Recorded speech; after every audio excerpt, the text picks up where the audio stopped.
जयपुर पौर कार्यनिर्वाही अधिकारी ए शस्य रेड्डी निर्देश क्रमे पौर कर्मचारी राजस्व कर्मचारी एवं रास्ता और गृह निर्माण विभाग अधिकारी एवं पुलिस कर्मचारी मानक उपस्थिति रे नीलकंठेश्वर मंदिर रास्ता को मुख्य सड़क सरदार वल्लभ भाई पटेल मार्ग ठारू हाईस्कूल पर्यंत 40 फुटिया रास्ता करने निमंते मापचुप आरंभ करिसंती।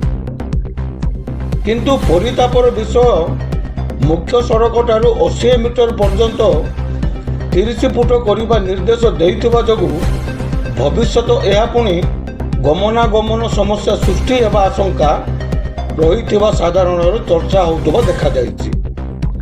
एही रास्ता चिन्हट समय देखा मिली रास्तार उत्तर पटकू साधारण जनता आवास गृह रही बेले दक्षिण पटकू राजउआसर पाचेरी रही किंतु प्रशासन केवल उत्तर पटकू चिन्हट करी गड़कांत को रखा निमंते समस्त प्रयास करितबा सह राज परिवार को अहेतुक अनुकंपा देखाइतिबा साधारण चर्चा होछि। एहा सह विद्युत ट्रांसफॉर्मर बाधक साजिछि को स्थानांतर करने एक समस्या रही देखा जाइछि।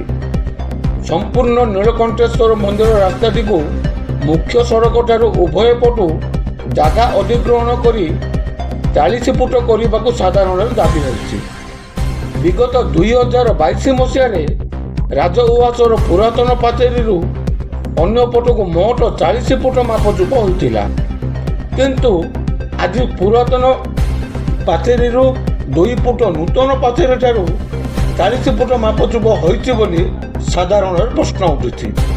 जयपुर कोरापुट जिला प्रतिनिधि कृष्ण खरांक रिपोर्ट G9 ओडिया।